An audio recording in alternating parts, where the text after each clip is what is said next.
दोस्तों, आप में से कितने लोगों को इस बात पर यकीन है कि जब कोई बड़ी विपदा या कोई बड़ा संकट किसी बड़े क्षेत्र में आने वाला होता है, जैसे किसी राज्य में, तो एक पैरानॉर्मल घटना या कोई संकेत जो पैरानॉर्मल होता है वो घटता है और बहुत सारे लोगों के साथ एक समय पर घटता है। आप में से कितने लोग इस बात पर यकीन करते हैं?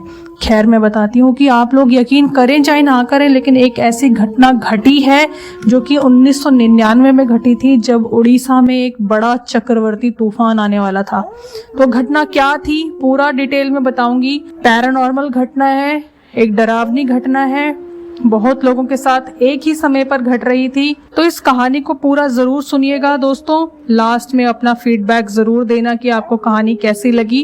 कहानी बिना समय गंवाए आप लोगों के साथ शेयर करने वाली हूँ, लेकिन उससे पहले अगर आपने चैनल अभी तक सब्सक्राइब नहीं किया रोमल शाह हॉरर वाईटी, तो जरूर सब्सक्राइब कर लें, क्योंकि मैं यहाँ पर सच्ची डरावनी पैरानॉर्मल हॉरर कहानियाँ लेकर आती रहती हूँ सिर्फ आप लोगों के लिए। तो दोस्तों, आप सभी का स्वागत है रोमल शाह हॉरर वाईटी चैनल पर।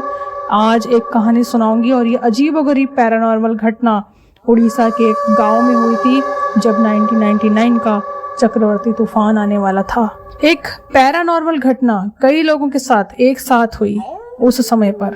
1999 में एक बड़ा भयानक तूफान आया था उड़ीसा में और भारी तबाही मची थी।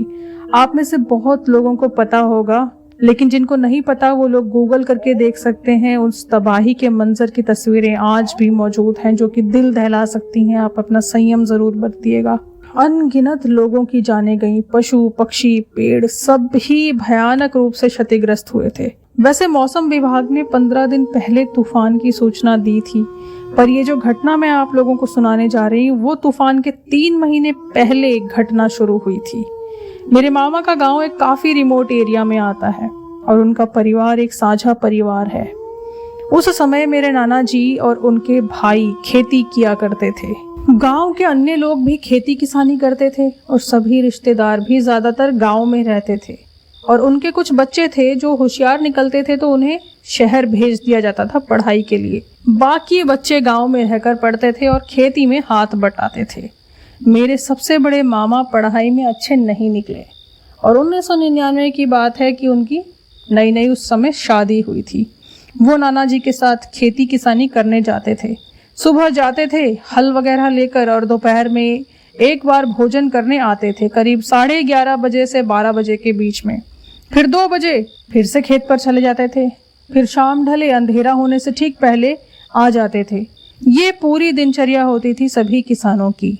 तूफान आने से 3 महीने पहले एक दिन क्या होता है कि वो दोपहर में खाना खाने के लिए घर आ रहे थे। रास्ते में एक बहुत बड़ा बरगद का पेड़ आता था, जहाँ पर बच्चे कई बार रस्सी से झूला बनाकर उस पर झूला करते थे। वो पेड़ जिसकी मैं बात बता रही हूँ वो तूफान में उखड़ गया था पूरा। तो आप सोचिए कि कितना बड़ा तूफान था। खैर, उन्होंने उस पेड़ पर देखा कि एक बड़ी खूबसूरत लड़की एक सफेद रंग की ट्यूनिक पहन के झूला झूल रही है। ट्यूनिक जिन लोगों को नहीं पता उनको बता दूं कि ट्यूनिक जो होती है वो एक कट स्लीव की एक 1 पीस होती है। घुटनों तक उसकी लेंथ होती है। लड़कियां पहले गाँव में ट्यूनिक पहना करती थी, पर वो कट स्लीव की नहीं पहनती थी, आर्म लेंथ तक की पहनती थी। खैर, मेरे मामा ने उस लड़की को उस बरगद के पेड़ पर झूला झूलते देखा। मेरे मामा ने आज से पहले उस लड़की को गाँव में कभी नहीं देखा था। वो लड़की करीब 21-22 साल की रही होगी, बेहद गोरी, खूबसूरत। मामा का कहना है कि वो ट्यूनिक जो उसने पहन रखी थी वो बेहद सफेद रंग की थी। मेरे मामा ने उस लड़की को देखा, उन्हें उस पर गुस्सा आया।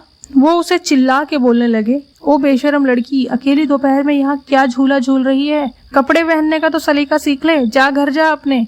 उस समय गांव के लोग ऐसे हक से कुछ भी बोल दिया करते थे, बुरा नहीं मानते थे लोग, और आजकल की तरह सोच नहीं थी गांव के लोगों में। खैर, मामा की बात सुनकर वो लड़की कुछ नहीं बोली और झूला झूलती रही।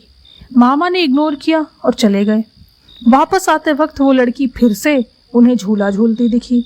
मामा ने सोचा, यार ये कितनी ढीठ और बदमाश लड़की है, 3 घंटे से झूला झूल रही है, खाना पीना छोड़कर वो भी। मामा जी फिर वहां से खेतों में चले गए। शाम को घर लौटते वक्त वो अपने एक दोस्त के साथ और नाना जी के साथ घर वापस आ रहे थे।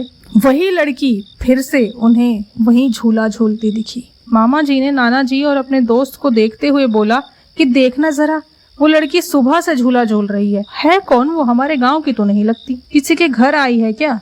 मेरे नाना और मामा के दोस्त हैरान, बोले कौन सी लड़की, कहाँ है लड़की, वहां तो कोई लड़की नहीं है, कोई झूला भी नहीं झूल रही, पेड़ तो ऐसे ही खड़ा है।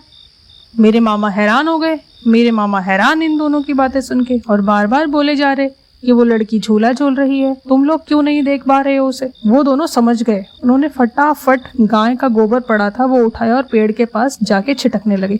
जैसे ही ऐसा किया, मेरे मामा ने देखा कि अचानक तेज तूफान की स्पीड से पूरे पेड़ को झकझोर कर वो लड़की उड़ती हुई आसमान में गायब हो गई। ये देखकर मेरे मामा दहशत में आ गए और पूरी घटना उनको बताई। सबने कहा कि ये उनका वहम था, पर ये सेम झूला झूलती लड़की को दोपहर के समय देखे जाने की घटना कई सारे लोगों के साथ हुई। एक दूसरी घटना बताती हूँ।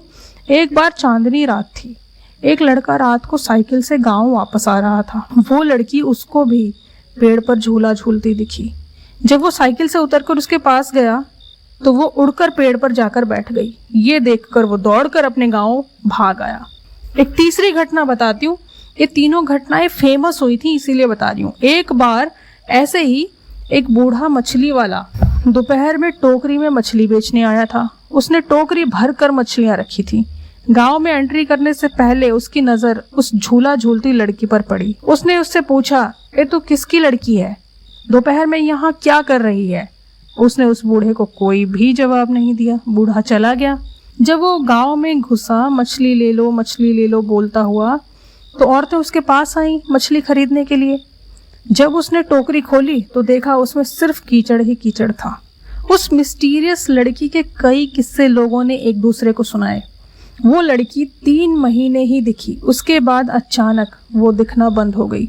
ये बात अफवाह की तरह नहीं उठी क्योंकि तूफान आ गया था। तो ये थी पूरी कहानी। आपके क्या विचार हैं इसको लेकर कमेंट्स में ज़रूर बताना। नेक्स्ट कहानी तक अपना खूब ख्याल रखिए। मिलती हूँ नेक्स्ट स्टोरी में। तब तक के लिए जय माता दी।